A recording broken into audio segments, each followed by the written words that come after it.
Friends, నమస్తే friends. నేనైతే ఈరోజు పాలకూర పప్పు చేస్తున్నాను. సేమ్ ఫంక్షన్లో చేస్తారు కదా మనకి, అలా చేస్తున్నాను. నేనైతే పెద్ద కట్ట ఒక కట్ట తీసుకున్నాను పాలకూర. ముందుగా అయితే నేను నానబెట్టుకున్న పప్పు తీసుకున్నాను, కందిపప్పు. ఒక అరగంట తర్వాత 30 నిమిషాలు నానబెట్టుకోవాలి. ఈ వాటర్ చోటు వేసేసుకుంటున్నాను, కడుగు పెట్టుకున్నాను ఆల్రెడీ నేను. ఇందులో చిటికెడంతా పసుపు వేసుకోవాలి. ఈ గ్లాస్ చోటి కందిపప్పు తీసుకున్నాను. ఈ గ్లాసున్నర వాటర్ వేసుకోవాలి కరెక్ట్గాను.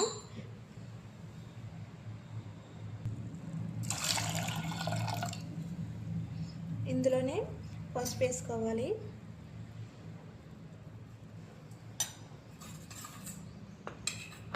ఇందులో అర స్పూను ఆయిల్ వేసుకోవాలి. గ్రీన్ చిల్లీ, రెడ్ చిల్లీ కూడా వేసుకోవాలి. నేను ఒక 3 తీసుకున్నాను, 2 తీసుకున్నాను. 2 డబ్బులు కరివేపాకు కూడా తీసుకున్నాను.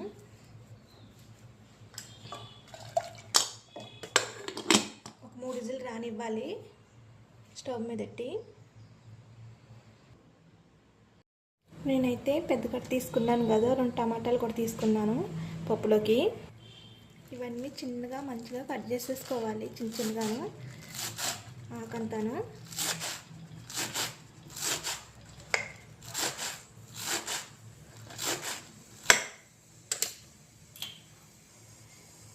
నేనైతే ఒక 4 మాటలు అయితే కడిగేసుకున్నాను. ఈ ఆకుకూరని ఇసుక ఉంటుంది కదా, ఇసుక మంచిగా కడుక్కోవాలి. దీంట్లో ఏమీ లేకుండా చూసుకోవాలి ప్రతి ఆకుని.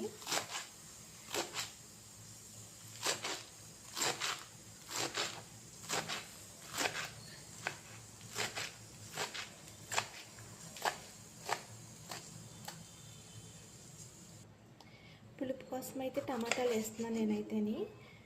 చింతపండు వాడిన పప్పులోకి ఇలా చిన్నగా కట్ చేసేసుకోవాలి. పప్పులోకి చిన్నగా కట్ చేసుకుంటే వేయించినప్పుడు మంచిగా వేగుతుంది.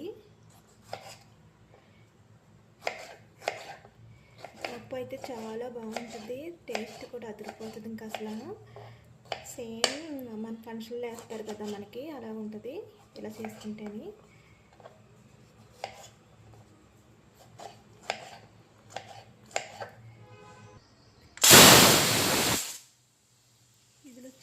స్టవ్ అయితే బంద్ చేసేస్తున్నాను నేనైతేని.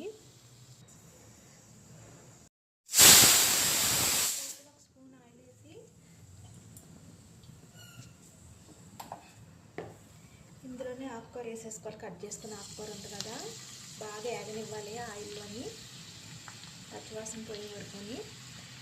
ఏగిపోయి అంతా కూడా అవుతుంది. చెప్పడం ఇంత ఆకుని కనపడుతుంది కదా మనకి, కొంచెం అవుతుంది ఏవి.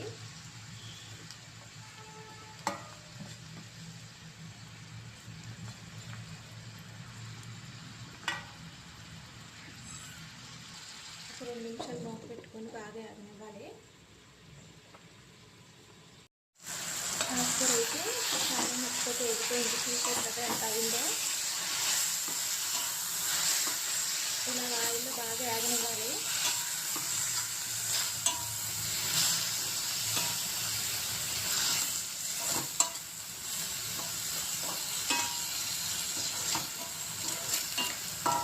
ఇలా వేయించుకున్న వల్ల పప్పు అయితే ఇంకా బాగుంటుంది.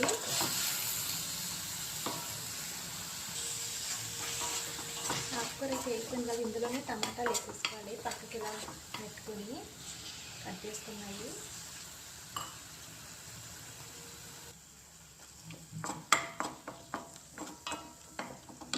టమాటాలు అయితే చాలా బాగా మంచిగా అయిపోయి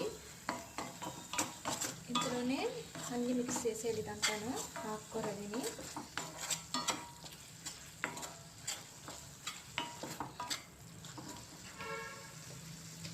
ఇందులో రుచి చెప్పాలంటే కారం పొడి కూడా వేసుకోవాలి.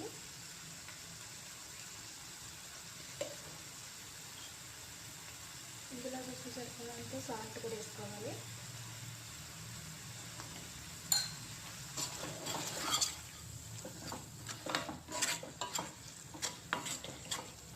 వాటర్ అంతా శుభ్రం పోయే వరకు బాగా ఆగనివ్వాలి. ఇది చూసారు కదా ఎంత వాటర్ వస్తుందో పాలకూరలో నుంచి.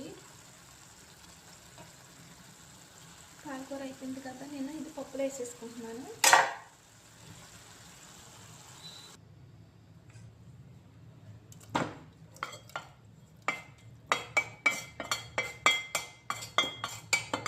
తాలింపు వేసేసుకుంటున్నాను నేనైతేని. తాలింపు కూడా ఇందులోనే వేసేసుకుంటాను.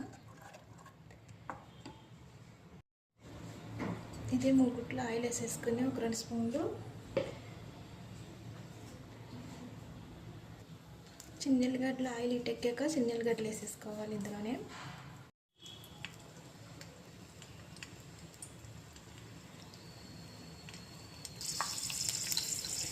ఇందులోనే ఒక 1/2 స్పూను ఆవాలు వేసుకోవాలి.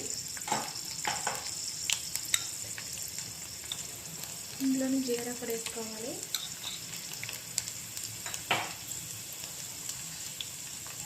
ఒక 3 ఉల్లిపాయలు వేసుకోవాలి ఇందులో.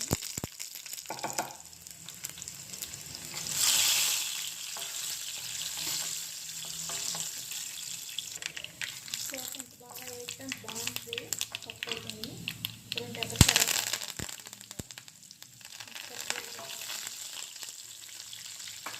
స్టవ్ ఆన్ చేసుకొని కొద్దిగా ఇంగువ కూడా వేసుకోవాలి పప్పులోని. ఇంగువ వేసుకోవడం వల్ల టేస్ట్ అయితే చాలా బాగుంటుంది పప్పులోని.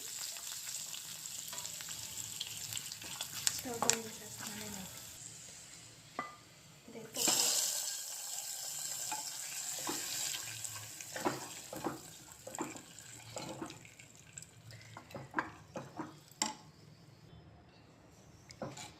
పప్పు అయితే అయిపోయింది.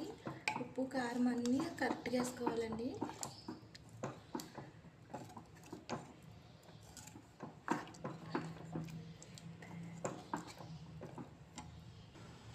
పప్పు అయితే సేమ్ మనకి ఫంక్షన్లో మ్యారేజ్లో చేస్తారు కదా, అలా ఉంటుంది ఈ పప్పు. చాలా బాగుంటుంది ఇలా చేసుకుంటేని. కదిరిపోతుంది అసలు రైస్లోకి, చపాతీలోకి అన్నట్లోకి కూడాను ఇలా చేసుకుని తింటేని. తప్పకుండా మీరు ట్రై చేయండి, చాలా చాలా బాగుంటుంది. ఈ పాలకూర పప్పు తప్పకుండా ట్రై చేయండి, చాలా బాగుంటుంది. అలాగే లైక్ చేయండి, మీ ఫ్రెండ్స్లో షేర్ చేయండి. తప్పకుండా ఇలా ట్రై చేయండి.